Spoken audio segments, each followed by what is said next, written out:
Hello friends, my name is Vikas. So friends, in this video we will be discussing some of the important current affairs of the topic science and technology of the September month. This video will be very helpful to you, so do watch the video till the end, hit the like button and share the link of this video with your friends. So friends, we'll start with our session, but before that we have something important to tell you about. So students, we have an app by the name Careers Cloud which you can go and download using the Play Store, and it is available only for the Android users as of now. Once you have downloaded and opened the app, you will see a page such as the second screen here. Then you just need to log in with your Google ID, or you can say with your Gmail ID on this application, and once you have logged in, you are ready to use the particular application. As you can see, you will be seeing here my course, all courses, crack current affairs. Just click on any of those and you will be directed to a second page. Here now, what are the features or why we recommend you to use the app? Because on the app we provide you daily current affairs both in English as well as in Hindi. Both Hindi and English current affairs are provided you daily along with the quiz sessions. This is important. We provide you daily with the quiz sessions that will help you to brush up your current affairs that you gain today through our video or any other notes provided. These English and Hindi PDFs are also provided to you daily. This is provided on our app course that you can go and purchase. Two types of courses are there, 1 year plan and a second year plan, which you can opt as per your need.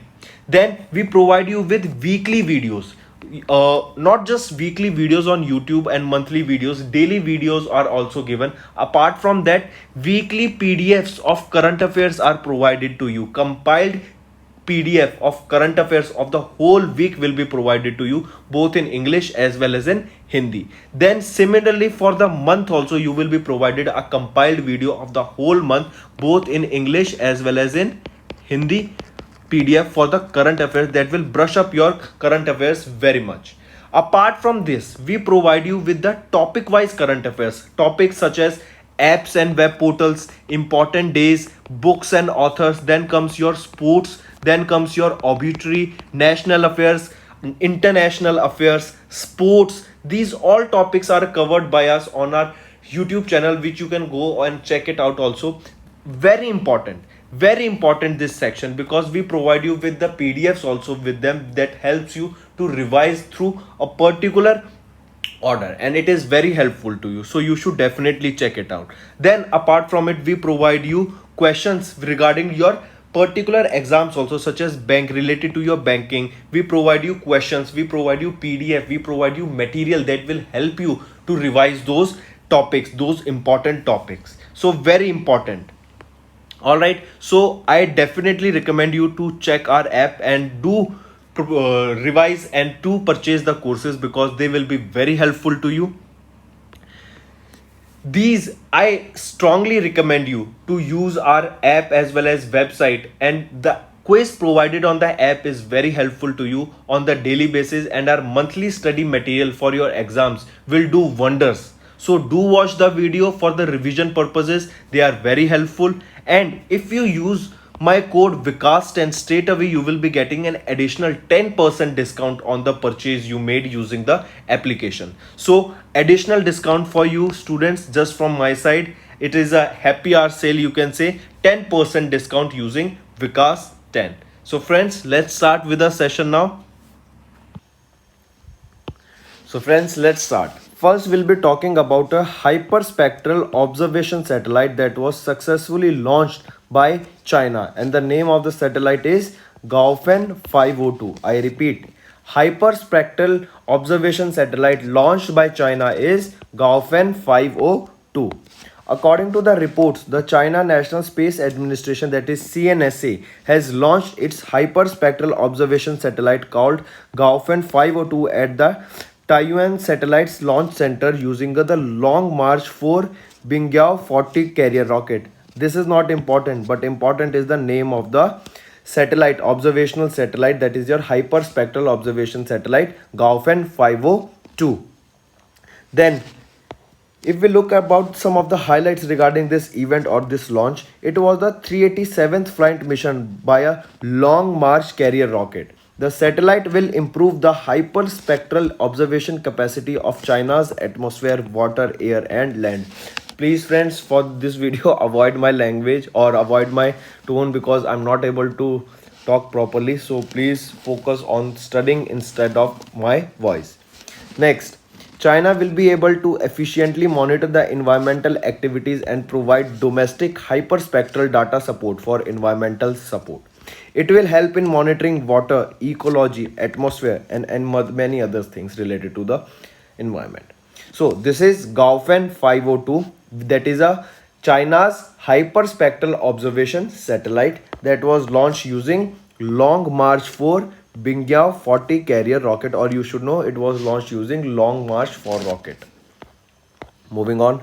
Next we'll be talking about Indian Institute of Space Science and Technology says Inspire Sat 1 ready for launch. Inspire Sat 1 is the name of the satellite that has been developed by whom? That has been developed by Indian Institute of Space Science and Technology. I repeat, the name of the satellite is Inspire Sat 1 that has been developed by IIST, that has been developed under the International Satellite Program in Research and Education, that is Inspire, is all set for launch through an upcoming Polar Satellite Launch Vehicle PSLV mission of the ISRO. What will Inspire Sat 1 CubeSat do so? And the full name, if you want to remember in that way, full name is Inspire Sat 1 CubeSat. So Inspire 1 is also correct. So don't get confused. It is equipped with a compact ionosphere probe which will study the Earth's ionosphere. A constellation of Earth and space weather observation satellite is also envisaged under the Inspire program. So who developed Inspire Sat 1? Developed by IIST. Who will be launching it? It will be launched by ISRO. And what rocket will be used to launch it? It will be launched through an upcoming PSLV mission, that is Polar Satellite Launch Vehicle mission. Next we'll be talking about SpaceX. SpaceX is the company of Elon Musk. SpaceX has launched 51 Starlink internet satellites. Question can be asked, what is Starlink? Starlink is you can say it will be a constellation around the earth that will help to provide internet access even in the remote areas. All right. So, and question can be asked that Starlink mission is related or is the mission of which organization? It is of SpaceX. SpaceX launched its first full stack of 51 Starlink broadband internet satellites on Falcon 9 rocket from Space Launch Complex 4E at the Vandenberg Space Force Station in California. It is the 22nd Falcon 9 mission for SpaceX so far in 2021, and it was the 90th successful landing to date. The aim of Starlink program is to provide high-speed internet access to users around the world, and the service is targeted to users in remote areas that have little to no connectivity. This will help to fund its deep space ambitions also. Alright, moving on. Next is similar OneWeb. OneWeb has also launched, or you can say OneWeb is also similar kind of company that is targeting to provide global internet service. Alright, so OneWeb has launched satellites in global internet service push similar to your SpaceX or the Starlink mission. The London, United Kingdom based firm OneWeb launched 34 satellites into orbit from Kazakhstan. It was launched in low Earth orbit, that is also known as LEO, by French LEO satellite communications company Arianespace and its Starsem affiliate through its launch vehicle Soyuz flight ST-35. Alright, next is this you can say this was just not that important video, just not that important discussion of this topic, because OneWeb launched 34 satellites. Question won't be asked how many satellites were launched by OneWeb, but it can be asked that what is the aim of OneWeb. OneWeb is also focusing to provide global internet services. Next is China has launched Tianzhou 3 cargo ship to the new space station. Question, which is the first country to have their own space station by 2022? Will be China. Very important question. China has successfully launched its third unmanned cargo aircraft named Tianzhou 3 or Heavenly Vessel from the Wenchang spacecraft launch site in the southern province of Henan, China with the help of Long March 7Y4 rocket. Objective is to deliver fuel to the under construction space station of China in Tiangong and will bring back 3 astronauts who have been there for almost 3 months. The Tiangong space station will be completed by 2022 and will with its completion China will become the first country in the world to own a space station. Very important line that you should know. Mark it. Alright, and the name of the space station is, what is the name of the space station if I ask you? It is, what is the name of the space station? This is a good question. Consider it your homework because I have done this multiple times with you. Recently, a part of that space station was also launched from the space station from Kazakhstan or from China to their international space station, which where it got docked or it get locked to it. Like this was your international space station and this is Earth, and from here China launched another part of a space station that will go and dock here. That means that will go and attach to the space station. This was also named something. What was the name of it? We have done this question also. What was the name of that part also that went from Earth to that international space station? I won't be telling the name of the space station because that's your homework. Next is IIT Madras is developing an online platform called eSource to tackle e-waste. Very important, mark this. Which because e-waste, that is your electronic waste. All right, so to control e-waste or to tackle e-waste, an online platform called eSource has been developed by which organization? It is IIT Madras. eSource, an open source platform for tracking and recovery of electronic waste, is under beta level of testing by the Indian Institute of Technology, Madras. The initiative is promoted by the Indo-German Center for Sustainability in IIT Madras. The objective is to trace e-waste from the formal and informal sector and facilitate proper measures for recycling, thereby making the hazardous e-waste back into the circular economy, which helps to reach 50 billion economy dollar. All right. So another important thing here is the name, that is IIT Madras is developing what? An e-source, that is an open source platform for tracking and recovery of electronic waste or e-waste.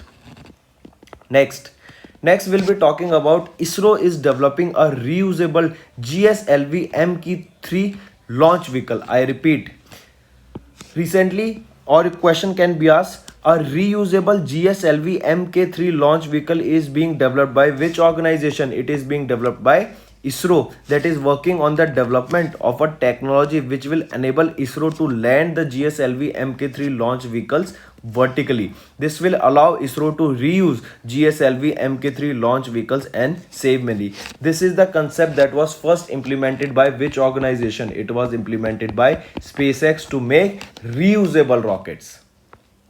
Then with this technology, ISRO plans to recover the first and second stages.